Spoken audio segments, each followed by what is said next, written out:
Karena media ini adalah salah satu dalam bentuk komunikasi adanya orang yang menyampaikan pesan. Pesan, kemudian ada yang penerima. Kemudian medianya apa? Salah satunya podcast ini. Kemudian dari pesan itu muncullah reaksi. Karena pesan yang pada peristiwa yang bersalah, yang tidak tepat, juga kalau ulang-ulang itu, terutama anak-anak itu bisa berubah mindset. Iya, betul. Masa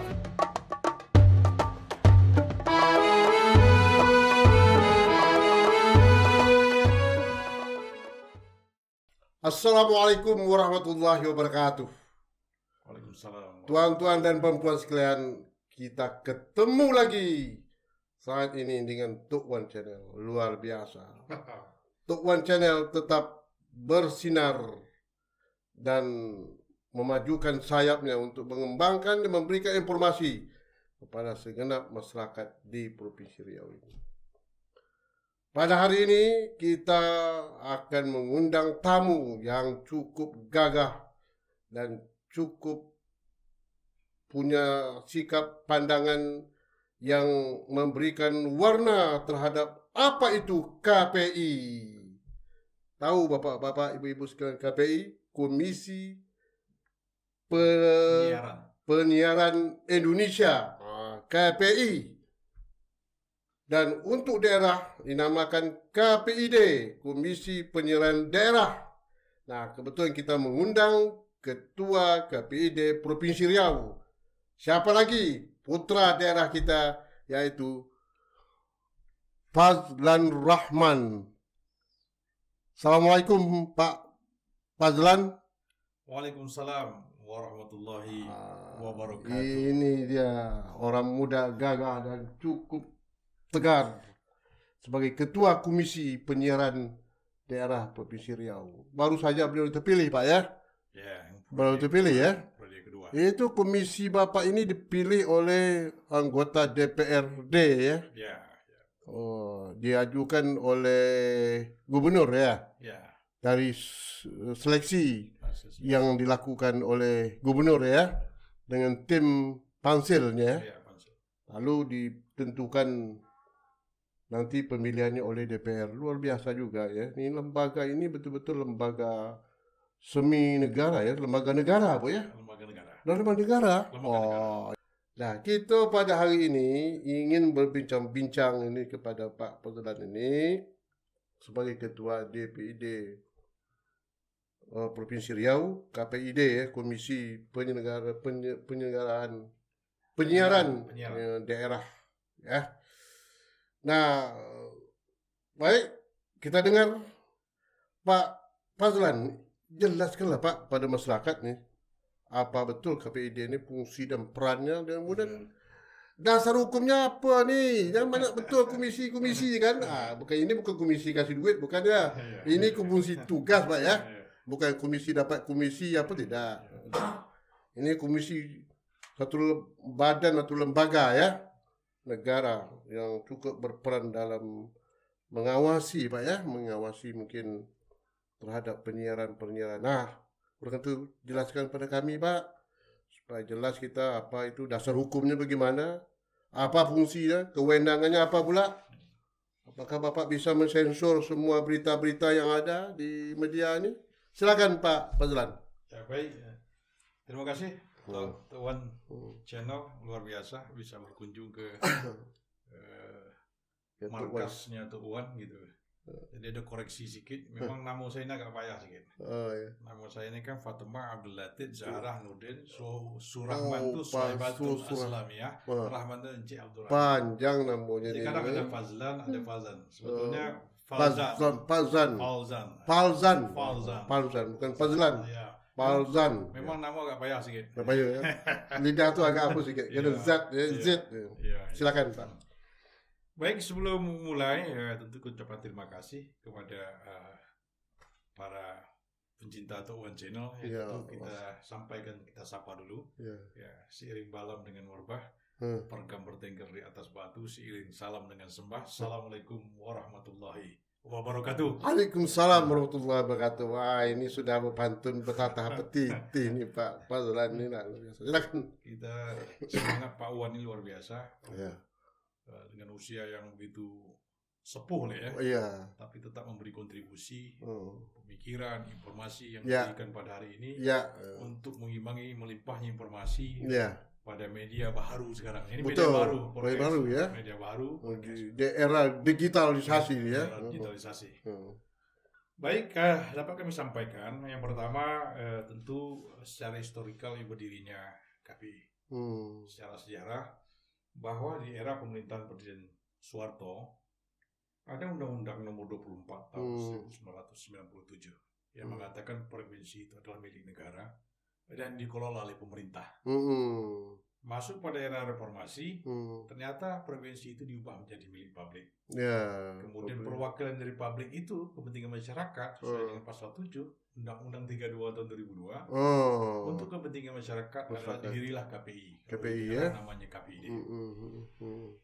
KPID ini bentuk bagaimana aspirasi masyarakat di bidang penyiaran. Jadi sedikit Pak, jadi strukturnya itu KPI, Komisi Penyiaran Indonesia di pusat. Di pusat ya. Di pusat ya. Kewenangan itu juga ditentukan oleh KPI pusat. Jadi begini, dapat saya jelaskan kepada Tuan. Di tingkat pusat namanya KPI. KPI pusat ya. Komisionernya ada 9. 9 ya. Mekanisme pembentukannya tentu berdasarkan Undang-Undang 32 dan PKPI kelembagaan. Bahwa dibentuk tim pansel. Setelah tim pansel ini dibentuk oleh DPR kemudian menseleksi kami sampai fit and proper test, masuk juga di provinsi. Setelah itu dilulus daripada tim seleksi ini, ya tentu direkomendir oleh DPR ke gubernur provinsi, ke presiden kalau pusat ya.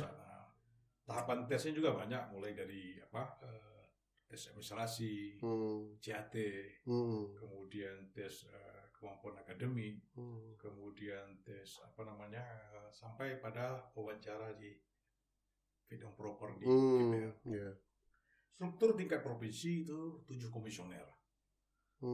Tapi tidak ada di kabupaten dan kota. Oh, tak ada. Jadi strukturnya hanya pusat dan provinsi. Ya, sekarang ini kan ada revisi Undang-Undang 2002. Sudah lebih kurang 7 kali masuk dalam prolegnas, tapi belum selesai. Selesai ya. Makanya pada saat ini media yang menggunakan internet seperti podcast sekarang ini belum masuk ranah pengawasan KPI. Oh, belum masuk ya? Karena undang-undang ini sudah begitu lama. Teknologi dan perkembangan zaman dengan media baru ini luar biasa, perkembangan cepat. Ya betul. Ya mudah-mudahan atas dukungan One Channel dan seluruh masyarakat partai politik kita bisa mengawasi media baru ini. Karena media baru ini tanpa dikontrol, ya bisa karena melimpahnya. Bisa liar nanti Pak ya. Bisa melimpahnya informasi. Ya, kalau tidak kuatnya pemerintah, termasuk di media penyiaran, kalau tidak kuat kita memberikan literasi bagaimana memahami media, bagaimana konteks komunikasi, ini akan menjadi sesuatu yang bahaya. Ya. Ibarat kalau simpang siur berita yang tak apa. Kalau simpang siur ada simpang jalan. Simpang jalan ini kalau tidak diatur lampu kuning bisa apa nanti ya? Bisa kronik. Karena media ini adalah salah satu dalam konteks komunikasi adanya orang yang menyampaikan pesan. Pesan, kemudian ada yang penerima. Kemudian medianya apa? Salah satunya podcast ini. Kemudian dari pesan itu muncullah reaksi. Karena pesan yang pada peristiwa yang bersalah, yang tidak tepat, hoax juga kalau diulang-ulang, itu akan mempengaruhi pemikiran dan akan mempengaruhi perilaku, terutama anak-anak kita. Bisa merubah mindset. Betul. Kalau temuan ini kan dah masak dia, mulai anggota DPR, wakil ketua DPR, cukup lengkap lah. Gubernur sampai DPR ini saya kira udah asam garam sudah lengkap lah, ada komplit dalam satu wadah itu. Dapat kami sampaikan bahwa KPI ini tugas dan wewenangnya, kalau wewenang kita adalah membentuk peraturan dalam bentuk PKPI, ada namanya SPS. P3 SPS. Jadi P3 itu bukan salah satu nama partai ya. Bukan, P3 itu pedoman perilaku penyiaran. Oh, pedoman perilaku penyiaran. Dan SPS itu standar program siaran. Oh, standarnya ya. Mensosialisasikan kemudian mengawasi P3SPS ini tadi, sekaligus kami bisa memberikan sanksi bagi lembaga penyiaran yang melakukan pelanggaran. Pelanggaran ya. Pelanggaran. Sanksi itu bentuk surat teguran tertulis, kemudian mengurangi durasi, kemudian menghilangkan mata acaranya, sampai pada sanksi yang terberat merekomendasi kepada Kominfo untuk mencabut izinnya. Itu termasuk kategori sensor juga tuh ya, ada nggak lembaga sensornya? Lembaga sensor itu adalah lembaga yang didirikan untuk sebelum tayang. Kalau KPI sudah ditayang, mengapa KPI tidak menyensor? Iya, tapi KPI ada kewenangan. Tidak ada setelah tayang. Ada. Kalau sebelum tayang itu kita hanya melakukan kursus P3SPS, kursus bagi media penyiaran, lembaga penyiaran, instansi penyiaran. Ini loh yang boleh, ini tidak boleh. Misalnya pecah belah bangsa bagi media penyiaran ini, hasut menghasut. Itu tak boleh ya. Kemudian ada berdarah-darah, ada pornografi, porno aksi, membuat fitnah ya. Itu akan kita tegur pada lembaga penyiaran yang melakukan itu. Ada lebih kurang A sampai Z itu kriteria-kriteria yang melakukan pelanggaran. Nah, itu peran KPU untuk meluruskan dan mengawasi ya. Iya. Jangan tak ada penyimpangan. Jadi kita tegur surat pertama, kemudian kita naik pada tingkat jangan tidak boleh. Makanya KPI kok tidak langsung di-bredel lembaga penyiaran, tidak seperti itu. Mekanisme ada tahapan. Kemudian mengawasi ini lewat apa? Yang pertama ya tentu ada IG-nya, ada Facebook-nya, ada WA-nya, ada via teleponnya, kemudian ada pemantauan juga di kantor. Lalu kita bawakan di dalam mekanisme teguran, kita klarifikasi dulu bagi lembaga penyiaran yang melakukan pelanggaran. Setelah itu baru tahapan kita plenokan untuk memutus suatu keputusan. Itu bagian daripada kewenangan. Fungsinya adalah bagaimana menjamin masyarakat sesuai dengan pasal 8 ayat 3, menjamin masyarakat untuk mendapatkan informasi yang benar dan akurat, sesuai dengan hak asasi manusia. Ya. Capaian ini akan dituju oleh KPI. Kan bahasanya memang ideal betul kan. Terlalu ideal, tapi bagi kita bagaimana mencapai daripada target dan sasaran ini. Kemudian KPI ini juga ikut pasal 8 ayat 3 huruf B-nya membangun infrastruktur, membantu ya. Iya, membantu ya. Di Kominfo, tapi kita membantu. Termasuk juga sekarang ini ada ASO, analog switch off, peralihan antara TV analog ke digital. Kita bantu mensosialisasikan karena tanggal 8 April 30 April besok itu TV analog yang berada di Kota Pekanbaru, zona 1 sama Kampar tidak bisa dilihat lagi secara analog tapi digital. Nanti kita lanjutkan nanti bagaimana sebenarnya digitalisasi penyiaran, apakah sama dengan media internet, podcast segala macam. Itu akan kita bahas secara mendalam. Ya, itu nanti harus tertuang dalam ketentuan peraturan yang akan diapakan ya. Ya, sekarang ini kan ada Undang-Undang Cipta Kerja mengatakan bahwa pasal 60A ayat 1 dan 2 ada peralihan dari analog ke digital. Di Indonesia ini termasuk negara yang sudah sangat terlambat sekali peralihan antara analog dan digital. Digital ini tidak basis dalam bentuk internet. Tapi frekuensi ini adalah sumber daya alam yang terbatas. Frekuensi kita nih, sumber daya alam yang terbatas. Sumber daya alam ini akan habis kalau digunakan terus. Jadi makanya izin TV, izin IPP, izin penyelenggaraan penyiaran itu. Misalnya di Riau ini khusus Kota Pekanbaru lebih kurang 16. Itu komisi penyiar apa? Izin TV ya? Ya, TV. Ini kan swasta nih.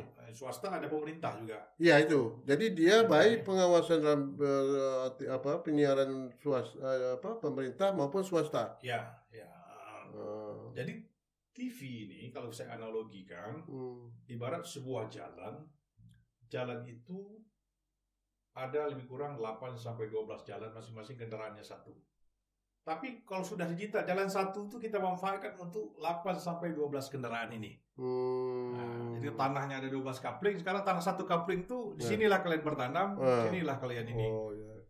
Lalu informasi yang diberitakan oleh Kominfo Pusat, apa manfaatnya dari digitalisasi penyiaran? Pertama, penghematan frekuensi.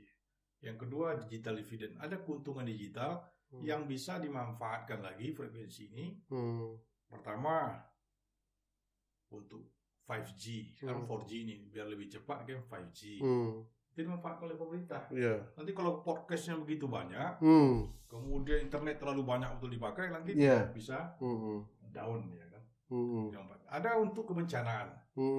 Jadi di media penyiaran itu kalau di negara-negara yang telah maju seperti Eropa itu ada frekuensi ini dimanfaatkan. Kalau pas bencana TV itu muncul satu siaran bahwa ini sudah masuk bencana. Early warning itu sudah dimulai dari awal sehingga orang terjadi kesiapsiagaan kebencanaan itu kurang memakan korban. Kalau kasusnya seperti di Sulawesi Tengah kemarin, setelah pasca gempa pun frekuensi tidak bisa digunakan lagi. Nah, sementara frekuensi ini diatur ada khususnya. Belum lagi untuk penelitian. Negara yang tertinggal itu adalah Indonesia, termasuk dengan Timur Leste masih. Ke Malaysia sudah. Nah, kemudian apa manfaatnya bagi masyarakat? Tertinggalnya Indonesia ini disebabkan apa kira-kira? Dibandingkan dengan tadi dibilangkan supaya Malaysia. Ya pertama Indonesia ini kan negaranya luas. Cakupan wilayah luas ya. Kemudian dianggap frekuensi itu masih bisa memenuhi kebutuhan itu. Tapi untuk tahun 2022 ini harus sudah dilaksanakan. Kalau tidak kita tertinggal terlalu jauh. Manfaatnya untuk masyarakat apa? Yang pertama masyarakat akan menonton TV ini sudah jernih, tak ada semut lagi. Ada semut. Kemudian selagi area coverage-nya, misal radiusnya lebih kurang 15 kilo itu tetap jernih dia. Kemudian mengurangi tidak berbayar. Kemudian dari segi lembaga penyiarannya juga tidak perlu bangun tower yang luas, satu tower itu saja bisa dimanfaatkan. Misalnya yang pemegang multiplexing namanya. Sekarang nih kalau di zona 1 bukan baru lebih kurang 16 TV itu dikelola oleh bukan baru Kampar ya, TV One, TVRI sama dengan Trans TV. Jadi kalau TV-TV lain itu yang berizin itu bergabung ke mereka. Tinggal mereka bagaimana B2B-nya. Jadi Pak Fazlan sebagai Ketua KPI, jadi peran Bapak ini dalam hal penyiaran penyiaran itu mengawasi dan itu berkaitan tak dengan apa, misalnya ada penyimpangan dalam pemberitaan dan sebagainya ataupun pertunjukan yang tadi itu Pak ya. Itu sejauh mana sebetulnya peran KPI untuk meluruskan hal-hal yang tidak memiliki suatu kelayakan misalnya di segi edukatif. Ya itu ada namanya di PKPI tentang P3SPC, Pedoman Perilaku Penyiaran. Dan standar program siaran. Pedoman Perilaku Penyiaran ini adalah turunan dari apa yang dianut di Indonesia. Yang pertama itu tujuan penyiaran adalah untuk berkukuh integrasi nasional dalam bentuk masyarakat yang beriman dan bertakwa. Saya tetap berpegang pada itu pasal 3 itu, memperkukuh integrasi nasional. Dalam konteksnya apa? Menjaga karakter bangsa, tapi tetap beriman dan bertakwa di situ. Artinya norma agama diambil salah satu nilai norma dari pedoman perilaku sebagai dasar yang kuat yang kuat. Kemudian ada lagi norma-norma adat dan norma-norma budaya. Situlah munculnya pasal per pasal tadi, ini tidak boleh, ini tidak boleh. Termasuk juga LGBT itu kebencian juga kita larang. Walaupun banyak orang berprotes, tapi kita tetap buku panduan kita seperti itu tidak boleh. Makanya sibuk ada teguran-teguran dari KPI, kerja KPI ini agak asik menegur orangnya kata. Tapi itu tahapan-tahapannya. Biasanya kalau sudah ditegur pasti berubah ya. Itu ya. Jadi begitu ya, sampai ke situ peran KPI mengawasi itu ya. Kemudian masalah KPI ini ada namanya diversity of content, diversity of ownership. Diversity of content ini adalah keberagaman konten tadi. Ya, macam podcast, ada podcast A mengatakan begini, ada podcast B mengatakan, tinggal masyarakat bagaimana memilih. Tapi ada batasannya kalau di media penyiaran nih. Kalau di media sosial atau di media informasi internet ini tidak ada, belum ada lembaga ya kecuali undang-undang ITE. Tapi kalau di sini ada batasannya. Kami bisa mengatakan itu tidak boleh. Ya. Seperti misalnya iklan rokok itu tidak boleh pada posisi di bawah jam 10. Karena negara masih membutuhkan pendapatan nanti jam 10 ke atas. Iklan tentang orang-orang dewasa misalnya di 10 iklan. Ya kita paham lah tentang obat misalnya segala macam. Iklan tentang obat-obatan juga kami bekerja sama dengan BP POM. Itu boleh. Ya. Artinya BP POM POM juga bekerja sama dengan KPI dalam hal mengontrol dan mengawasi iklan obat-obatan itu. Apa kalau ini sudah dapat izin atau tidak gitu. Kalau di pemilu kami masuk dalam gugus tugas. Gugus tugas itu ada Dewan Pers kalau di pusat ya, ada KPI, ada Bawaslu, ada KPU. Kalau di sini ada Bawaslu, ada KPU, ada KPID. Karena iklan kampanye itu bagian daripada tugas pengawasan KPI. Karena lembaga lain tidak berhak untuk, misalnya KPU, Bawaslu mengatakan ini tidak boleh. Ternyata sudah pada peserta pemilunya atau partai politiknya atau pendukungnya sudah bisa sih. Tapi mereka tidak bisa menjangkau kepada lembaga penyiaran. Lembaga penyiaran itu menjadi kewenangan kami. KPI punya urusannya ya. Disitulah bagian daripada gugus tugas. Memang banyak kerja KPI. Kalau begitu luas ini KPI sebetulnya. Sampai tingkah laku, pola dan sikap moral juga sangat ditentukan oleh pengawasan KPI. Ya, betul. Cuman ada satu pembedanya antara KPI pusat dan KPI daerah. Kalau dia berizin nih berada di posisi di Provinsi Riau, kami bisa memplenokan langsung menjatuhkan sanksi. Oh boleh ya. Tapi kalau media yang berada di tingkat nasional itu kita hanya merekomendasi temuan kita kepada pusat. KPI pusat ya. KPI pusat yang memutuskan itu. Gitu. Jadi ada juga orang protes acara ini misalnya dari pagi dia aja provinsi milik publik, tapi provinsi itu digunakan untuk acara dia saja gitu. Kita kasih surat ke KPI pusat, KPI pusat yang memutuskan.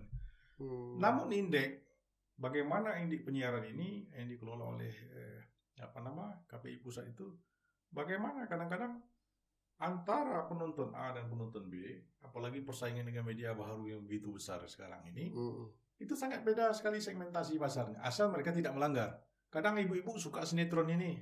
Nah, kalau KPI itu ada literasi media yang kami lakukan kepada ibu-ibu, kepada mahasiswa, kita lakukan hampir setiap tahun. Ada juga namanya KCSI untuk wilayah perbatasan seperti di Meranti, Dumai, Keluarga Cinta Siar Indonesia. Walaupun kami kadang waktu acara itu sering dihantam juga, dibully juga.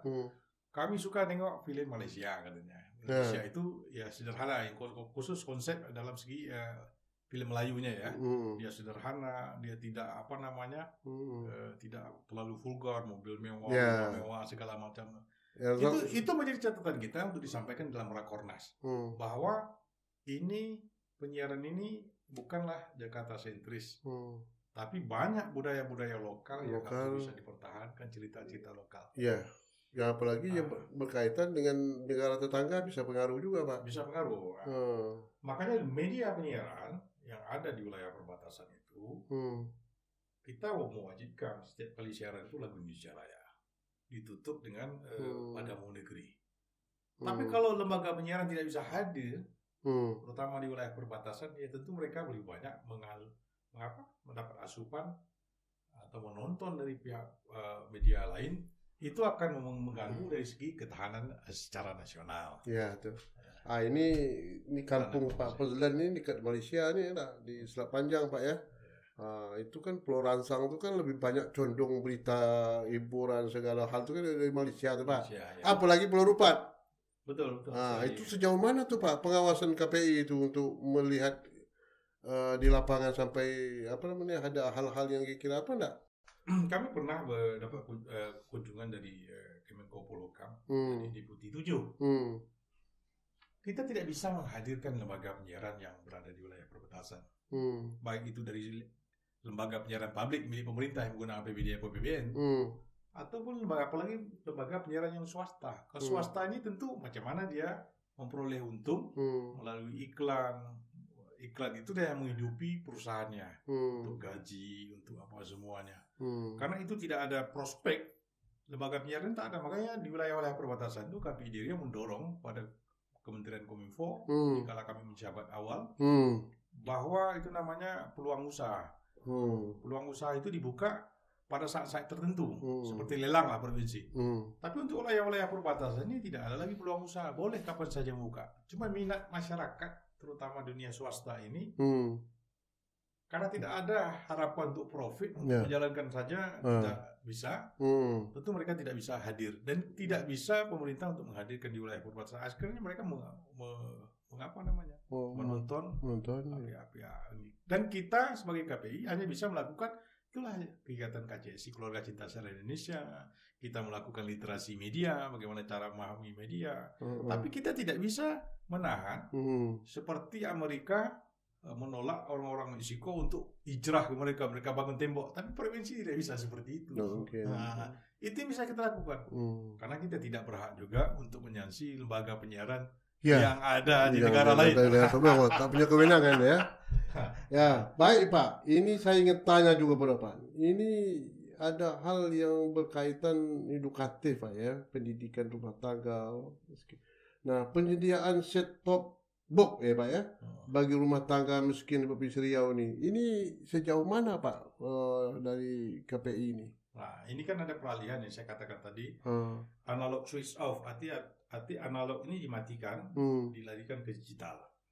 Ini adalah program dari Kemenkominfo untuk penghematan provinsi tadi. Set-top box ini adalah satu alat untuk menangkap sinyal digital. Macam booster lah kalau saya panjang pakai anten, pakai booster. Itu Pak ya. Digunakan set-top box ini adalah TV yang belum digital. Kalau TV baru ini diproduksi sekarang semuanya rata-rata digital. Dia flat datar. Dia digital. Ada juga TV yang separuh sebelum ini dia flat tapi tidak digital. Itulah pakai set-top box. Kalau masyarakat kita yang di kampung biasanya pakai TV tabung TV lama. TV lama ini tentu tak bisa menangkap lagi. Inilah pakai set-top box. Lalu mengapa pemerintah memberikan ini?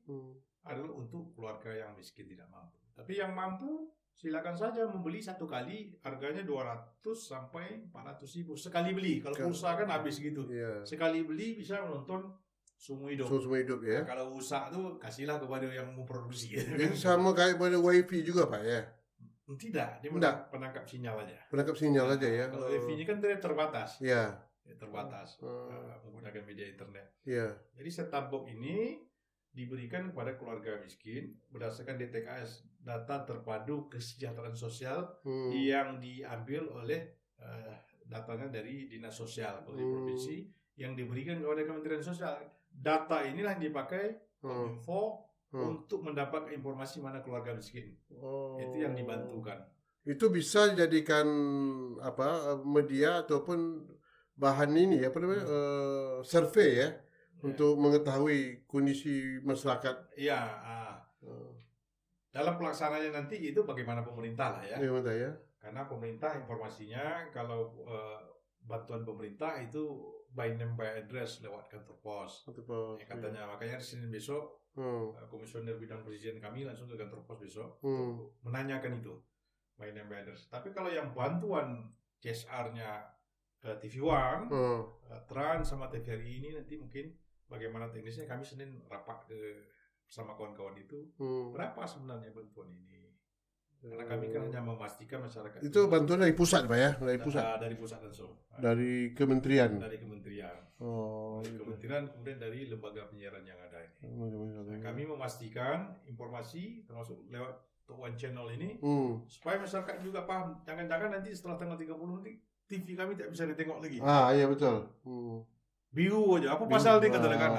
Ada yang gelap, ada biru. Apa pasal? Ternyata itu sudah peralihan antara analog dan digital. Sekarang ini simulcastnya ada analog, ada digital. Dua channel yang dipakai. Itu secara teknologi. Termasuk semalam kami sosialisasi juga ke kantor wali kota sama Pak Hayat. Bagaimana lurah kita undang bulan Desember kemarin supaya ini jangan kaget nanti pemerintah, ini program pemerintah pusat. Kami hanya membantu membangun infrastruktur, termasuk sosialisasi, karena kami ada pasal 8 ayat 3B itu ikut membantu membangun infrastruktur. Yang 3A-nya tentu menjamin masyarakat mendapatkan informasi. Gitu ya. Informasi. Jadi nampak saya ini memang KPI ini agak apa juga ya, agak berat juga ya. Karena ini kan kajian menyangkut masalah ini kan untuk menguasai juga teknologi kan, perkembangan dunia digital sekarang ini kan. Sejauh mana pengawasan yang kita lakukan dan berita yang simpang siur sebagainya kan ya. Dan layak atau tidaknya masyarakat untuk apa? Mempertontonkan itu semua ya Pak ya. Kan sampai ke sana kan KPU kan. Jangan sampai liar. Betul. Karena pesan ini akan mempengaruhi suatu, baik itu program pemerintah, baik itu perilaku anak gitu. Orang kadang-kadang bingung juga, KPI kok memberi sanksi kepada film kartun. Nah, ini saya sampaikan. Tak ada kerja KPI itu memberi pada kartun. Kartun itu belum tahu kalau kita tonton betul, misalnya ada juga pesan-pesan LGBT misalnya. Mohon maaf nih, itu kan perlu diteliti, perlu dilihat. Ada kartun misalnya atau film-film yang sekarang ini yang hero-nya misalnya Spider-Man. Anak-anak yang berumur 2 tahun, 3 tahun. Fantasi pikirannya juga terlalu tinggi. Kadang-kadang pakai baju itu. Ponan saya, dia bilang saya, naik ke lantai 2 rumah itu, ini kami pakai ini mau melompat, jangan nak gitu. Sehingga waktu dia menonton itu ada parental, artinya ada bimbingan orang tua. Karena anak-anak ini tidak bisa dibiarkan saja dia menonton. Jadi makanya kadang-kadang diberi sanksi. Karena pesan itu sampai merasuki pikiran anak. Berpengaruh pada anak. Berpengaruh. Bentuknya sederhana, tapi masuk dalam chip anak itu. Berbahaya gitu. Ya, sampai itu betul. Jadi sangat apa ya? Artinya segi pendidikan sangat apa nih? Sangat mempengaruhi. Sangat mempengaruhi. Iya. Nah, apalagi mana tahu dalam pergulatan pembahasan nih Pak Wal pernah di PRI, perkembangan media baru sekarang, media internet, ada podcast, ada FB, ada YouTube, segala macam ini. Itu kan masih belum, kalau udah pelanggar baru undang-undang ITE. Kalau itu masuk dalam pengawasan KPI, tentu makin berat lagi secara SDM-nya, kemudian secara teknis pengawasannya lagi. Masuk pada pemilu juga. Pemilu itu media baru juga dipakai nanti kan? Ada 20 akun untuk bupati dan wali kota, ada 30 akun untuk gubernur. Bagaimana proses ini semua? Bagaimana seluruh partai politik akan mencalonkan diri, partainya, orangnya, bagaimana mau iklan di TV? Nah, itu kita membahas bersama KPU dan Bawaslu pada tingkat nasional, tapi masukan-masukan itu tetap kita berikan dari daerah. Kemudian Pak Fazlan juga berkaitan sekarang menjadi suatu berita ya, satu persoalan lah dalam media sekarang, maya sekarang ini ya, berita-berita hoax itu Pak. Itu sejauh mana sebetulnya Pak penyaringan dilakukan oleh KPI terhadap berita-berita dan itu tidak benar, hoax misalnya, ada domba, fitnah, isu, kalau itu gimana tuh? Kalau kami di KPI itu ada jelas, saya katakan tadi, ada kitabnya, ada bukunya P3SPS tadi. Tindakan preventif yang kita lakukan pada awal, pada insan-insan penyiaran kita lakukan kursus P3SPS. Ini loh yang boleh, ini yang tidak boleh. Ini contoh yang tidak boleh. Artinya sudah diberikan apa dulu? Warning dulu ya. Si warning dulu. Kemudian kami berikan buku panduannya. Beri panduan, sehingga kalau tidak ada buku panduan ambil di KPI, ada yang boleh P3SP itu. Itu kita berikan early warning kepada mereka. Nah, kemudian untuk lembaga penyiaran yang sudah melakukan pelanggaran tentu kita beri sanksi. Biasanya kalau sudah disanksi itu tak mau lagi sanksi pertama karena menyangkut dengan reputasi mereka. Udah mundur gitu. Sampai dicabut izinnya. Kalau tak mau lagi, sudah tahapan yang ke-6 itu bisa ya. Kami merekomendasi ke Kominfo untuk mencabut izin karena akan kita evaluasi siaran mereka mulai dari misalnya jam 5 ada azan, ceramah subuh, semua itu radio, TV berlangganan ya, ada TV kabel, ada TV satelit, itu kita tengok. Itu kita tengok sesuai dengan permohonan awalnya, kontennya apakah sesuai atau tidak misalnya gitu. Ada persentase yang diberikan. Gitu ya. Ya, baik. Terima kasih, ini luar biasa di keterangan Pak Fazlan ini, karena ini sangat diperlukan diketahui oleh masyarakat. Karena bagaimanapun sekarang dengan simpang siur pemberitaan dan kemudian segala hal yang berkaitan tentang apa sekarang ini, media sekarang ini, memang sangat riskan sekali. Satu lagi Pak Wan, kami menyampaikan kepada yang menjadi kewenangan kami tentu lembaga penyiaran. Kalau mengutip untuk menghindari hoax tadi, kalau mereka mengutip media, misalnya media online, yaitu itu media mainstream. Media mainstream artinya mereka itu jelas berizinnya, kantornya izinnya ada, misalnya. Kemudian tidak dalam bentuk misalnya mohon maaf media sosial, itu tidak bisa dipertanggungjawabkan karena orang sudah berizin, udah izinnya susah segala macam, ya tentu ini ya. Nah, karena selain itu tentu kita lakukan literasi media. Segmentasinya ada mak-mak tadi, ada anak-anak, ada ormas segala macam. Memang kita beda dengan KPI dulu, mungkin anggarannya dulu cukup bagus ya, cukup besar, banyak segmentasi yang bisa kita jangkau. Kalau sekarang ini terbatas, tapi dalam bentuk seperti inilah. One channel, kadang-kadang ada di beberapa lembaga penyiaran, kampus, kami tetap memberikan informasi-informasi bagaimana hoax itu, bagaimana memilih berita itu. Kalau beritanya sudah terverifikasi, itu bisa dipertanggungjawab. Silakan disampaikan kalau dia mengutip ke media penyiaran. Kalau kami sering menyarankan untuk lembaga penyiaran atau media penyiaran ini, lebih bagusnya produksinya di lembaga penyiaran, baru disampaikan ke media sosial, karena sudah bisa menjadi sanksi kalau dia melakukan itu. Nanti berita itu, informasi itu sudah terverifikasi. Begitu ya. Baik, Pak Ketua KPI ini luar biasa Bapak menyampaikan informasi tentang KPI sehingga masyarakat secara umum sudah mengetahui apa peran Bapak, dan juga ini tentu ada harapan Bapak nih, Pak Fauzan sebagai Ketua. Kira-kira pada masyarakat juga Pak, sampaikanlah apa kira-kira yang perlu disampaikan sehingga masyarakat betul-betul bisa menseleksi lah terhadap penyiaran-penyiaran yang kira-kira sesuai dengan adat istiadat kita. Apalagi Melayu ni Pak, negeri kita ni banyak hal-hal yang tak beradat kadang-kadang Pak. Jadi ini perlu juga kita seleksi kan ya terhadap mohon maaf, ada juga lawak kadang-kadang ada ucapan-ucapan tak senonoh bagi kata orang kan. Ya, betul. Itu kan perlu juga diawasi juga Pak. Ya, betul. Cuba Bapak sampaikanlah kepada masyarakat gitu. Baik, untuk penyelenggara penyiaran ya, kami sampaikan tetap mentaati P3SPS itu. Kalau tak ada bukunya dari kantor, kalau ada yang ragu dipertanyakan aja. Kalau tak ada, saya itu komisioner. Tapi Bapak mengharapkan partisipasi masyarakat kan? Kemudian masyarakat, kalau ada ya siaran-siaran yang tidak sesuai, lapor saja ke KPI. Ada di Instagram KPI-nya ada.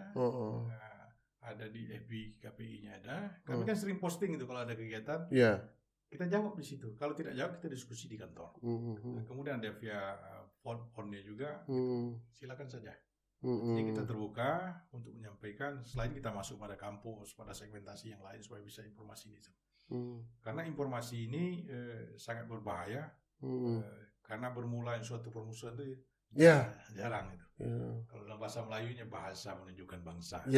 Betul. Komunikasi yang baik itu akan melahirkan pemikiran yang baik. Kemudian mudah dipahami orang. Yang penting pesan kita sampai. Mantap Pak. Terima kasih Pak Fauzan sebagai Ketua Komisi Penyiaran Daerah Provinsi Riau. Biasa yang telah menjelaskan kepada kita semua.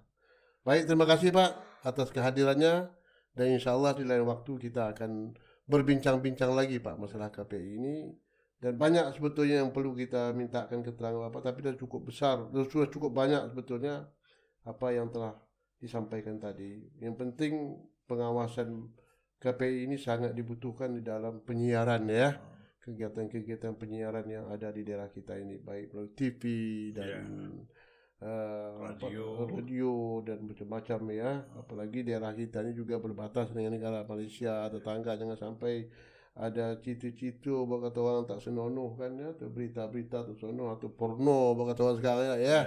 Ini mempengaruhi mindset cara berpikir anak generasi kita yang akan datang. Nah, kita ingin berita-berita dan penyiaran dan hiburan yang sehat lah ya. Sehat. Adil dan berkualitas. Luar biasa. Terima kasih Pak Fazlan. Terima kasih banyak, dan jangan lupa like, komen, dan subscribe. Assalamualaikum warahmatullahi wabarakatuh. Waalaikumsalam warahmatullahi wabarakatuh.